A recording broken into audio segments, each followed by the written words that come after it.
কথায় আছে মাছে ভাতে বাঙালি, মাছ ছাড়া যেন বাঙালির ভাতই জোটে না। এই কথা একটা হচ্ছে আমরা প্রায় প্রত্যেক বেলার খাবারে কিন্তু বাঙালিরা মাছ পছন্দ করি। বিভিন্ন অনুষ্ঠানে বা যেখানে বা কোনো দাওয়াতেই যায় না কেন, মেজর জায়গায় কিন্তু আমরা মাছ দেখতে পাই। আমাদের দেশে প্রচুর নদী আছে, তাই আমাদের দেশকে বলা হয় নদীমাতৃক দেশ। দেশে প্রায় প্রত্যেকটা অনেক নদী থাকার কারণে আমরা প্রত্যেকটা নদী থেকে এই জন্য অনেক অনেক মাছ পেয়ে থাকি। নদীর পাশাপাশি দেশে আছে প্রচুর হাওর আর বাউর। হাওরের পাশাপাশি প্রায় প্রত্যেকটা গ্রামে কিন্তু একটা করে পুকুর আছে, সেই পুকুরগুলোও কিন্তু মাছের একটা ভালো উৎস। সো এই যে মাছগুলা কিন্তু আমাদের দেশের মানুষের আমিষের যে একটা ঘাটতি আছে সেটা কিন্তু বেশ ভালোভাবে পূরণ করে। সো এই যে বাংলাদেশের এই মাছগুলো আছে বা এই মাছের যে একটা গবেষণা কেন্দ্র আছে, আমরা যে আমাদের দেশে কিন্তু প্রত্যেকটা ফসলের বা প্রত্যেকটা মানে গুরুত্বপূর্ণ সেক্টরের মানে গবেষণা ইনস্টিটিউট আছে, যেমন বাংলাদেশ ধান গবেষণা ইনস্টিটিউট, ডাল গবেষণা ইনস্টিটিউট, গম গবেষণা ইনস্টিটিউট। তেমনই গবেষণা একটা ইনস্টিটিউট হচ্ছে বাংলাদেশ মৎস্য গবেষণা ইনস্টিটিউট বা বাংলাদেশ মাছ গবেষণা ইনস্টিটিউট। সো বাংলাদেশ মাছ গবেষণা ইনস্টিটিউট বা মৎস্য গবেষণা ইনস্টিটিউট অবস্থিত ময়মনসিংহে, যেটাকে বলা হয় বাংলাদেশ মৎস্য গবেষণা এবং ইনস্টিটিউট। এটাকে ইংলিশে বলা হয় বাংলাদেশ ফিশারিজ রিসার্চ ইনস্টিটিউট বা সংক্ষেপে BFRI। এর সদর দপ্তর তো ময়মনসিংহে এবং এটা সদর দপ্তরে অবস্থিত। দেশের বিভিন্ন অঞ্চলে 5টা গবেষণা কেন্দ্র এবং 5টি উপকেন্দ্রের মাধ্যমে এই ময়মনসিংহে বাংলাদেশ মৎস্য গবেষণা কেন্দ্র বা গবেষণা ইনস্টিটিউটটি কার্যক্রম পরিচালনা করে থাকে। সো এখানে মোট 5টা গবেষণা কেন্দ্র আছে মূল, এবং এর আন্ডারে বিভিন্ন গবেষণা কেন্দ্র বা উপকেন্দ্র গড়ে উঠেছে। তো প্রথমেই একটা বলে আছে স্বাদু পানি কেন্দ্র ময়মনসিংহে। এই স্বাদু পানি যে কেন্দ্রটা বা স্বাদু পানির যে গবেষণা কেন্দ্রটা, এর নাম শুনে হয়তো আমরা বুঝতে পারছি স্বাদু পানি বা মিঠা পানির যে মাছগুলো আছে সেই মাছগুলা কিন্তু এখানে রিসার্চ করা হয়। সেই মাছগুলোর যে প্রযুক্তি বা সেই মাছগুলোর প্রজনন বা সেই মাছগুলো সম্পর্কে, সেই মাছগুলোর বিলুপ্তির কারণ ইত্যাদি ইত্যাদি বিভিন্ন বিষয় সম্পর্কে এই কেন্দ্রে গবেষণা করা হয়। কেন্দ্রটা ময়মনসিংহে অবস্থিত। এই কেন্দ্রে স্বাদু পানি যাবতীয় যে স্বাদু পানি বা মিঠা পানির মাছ আছে, যেমন রুই, তারপরে কাতলা, এই ধরনের যে আমাদের কমন মাছগুলো আছে যেগুলো আমরা প্রায় পেয়ে থাকি, সেইগুলা কিন্তু এই কেন্দ্রে গবেষণা করা হয় তাদের বিভিন্ন ক্ষেত্রে। এবং এই গবেষণা কেন্দ্রটা কিন্তু আমাদের দেশের মাছ উৎপাদন, আমাদের দেশের আমিষের চাহিদা মেটানো সব দিকে ভূমিকা রাখে। এরপরে নদী কেন্দ্র চাঁদপুর। চাঁদপুর কিন্তু খুবই একটা ফেমাস প্লেস আমাদের দেশের ইলিশের জন্য। ইলিশ কিন্তু আমাদের জাতীয় মাছ এবং পুরো বিশ্ব আমাদেরকে চেনে ইলিশের জন্য। পুরো বিশ্বে আমরাই সব থেকে বেশি ইলিশ উৎপাদন করি। তবে এই যে ইলিশ উৎপাদন করি, এখানে ইলিশের উৎপাদনের জন্য চাঁদপুর কিন্তু খুবই ফেমাস। কথা হচ্ছে পদ্মার ইলিশ আর চাঁদপুরের ইলিশ দুইটাই কিন্তু ফেমাস। তো চাঁদপুরের ইলিশ কিন্তু আমরা খুবই পছন্দ করি। এক কথা ইলিশই আমরা পছন্দ করি বাঙালি হিসাবে।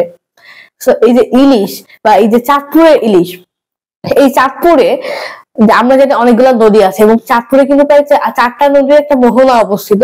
এই কারণে এখানে চাঁদপুরে কিন্তু প্রচুর মাছ হয়। চাঁদপুরে আপনার ইলিশ মাছ তো হয়, পাশাপাশি অনেক ধরনের মাছ হয়।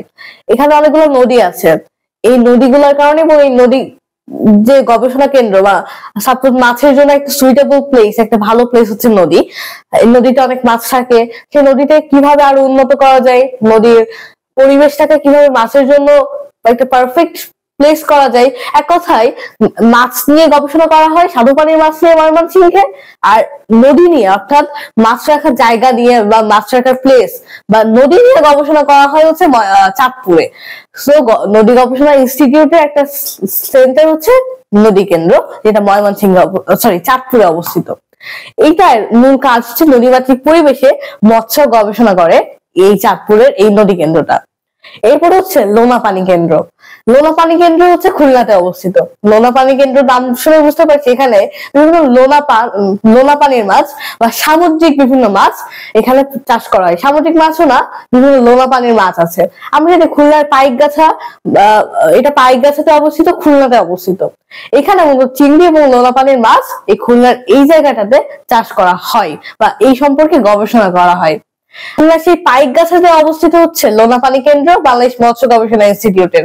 সেখানে বিভিন্ন লোনা পানির বিভিন্ন মাছ এবং যে ছোট ছোট উপনদীগুলো আসে বা ছোটখাটো খালগুলো আসে ওই বঙ্গোপসাগর থেকে আস্তে আস্তে এইদিকে মোংলা বন্দরের পাশ দিয়ে, ওইখানে কিন্তু এই কেন্দ্রগুলো বা এই লোনা পানির বিভিন্ন মাছ নিয়ে কিন্তু আসলে গবেষণা করা হয়।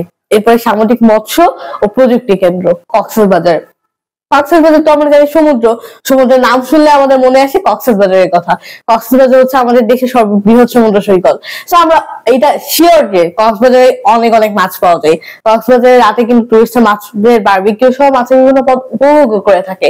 কোরাল, ভেটকির মতো সামুদ্রিক মাছ কিন্তু কক্সবাজার থেকে পাওয়া যায়। এছাড়া অক্টোপাস, স্কুইডের মতো মাছও পাওয়া যায়। এক কথায় কক্সবাজারে যে কত কত মাছ পাওয়া যায় সেটা বলে বোঝানো যাবে না। সামুদ্রিক মাছের একটা অন্যতম কেন্দ্র হচ্ছে এই কক্সবাজার। তো কক্সবাজার সামুদ্রিক মৎস্য ও প্রযুক্তি কেন্দ্রে শুধুমাত্র সামুদ্রিক বিভিন্ন মৎস্যই না, পাশাপাশি বিভিন্ন মৎস্য প্রযুক্তি বা পানির বিভিন্ন প্রযুক্তি নিয়ে বা মৎস্য বিভিন্ন যে প্রজনন সহ বিভিন্ন ক্ষেত্রে যে প্রযুক্তিগুলো সেগুলো নিয়ে গবেষণা করা হয়। আর লাস্ট, চিংড়ি গবেষণা কেন্দ্র বাগেরহাটে অবস্থিত। এটা চিংড়িকে বলা হয় বাংলাদেশের হোয়াইট গোল্ড, সাদা সোনা বলা হয় চিংড়িকে। এই চিংড়ির জন্য খুলনা লোনাপানি কেন্দ্র কিছু চিংড়ি নিয়ে গবেষণা করা হলে শুধুমাত্র চিংড়ির জন্য একটা পারফেক্ট সবথেকে বড় ভাবে গবেষণা করা হয় চিংড়ি নিয়ে বাগেরহাটে কিন্তু প্রচুর পরিমাণে চিংড়ির উৎপাদন হয়।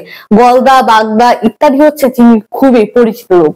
সো এই যে হচ্ছে 5টা বাংলাদেশের গবেষণা যে মৎস্য গবেষণা ইনস্টিটিউট আছে তার মোট 5টা গবেষণা কেন্দ্র, এরই আন্ডারে প্রায় 5টা উপকেন্দ্র আছে।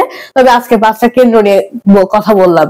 সো এই কেন্দ্রগুলো কিন্তু আমাদের দেশের খুবই মানে গুরুত্বপূর্ণ একটা জায়গা এবং অর্থনৈতিক ভাবে এবং আমাদের দেশের আমিষের চাহিদা সহ আমাদের দেশের মানুষের স্বাস্থ্য সুরক্ষা সব দিক দিয়ে কিন্তু এগুলা খুবই গুরুত্বপূর্ণ ভূমিকা রাখে। সবাইকে ধন্যবাদ।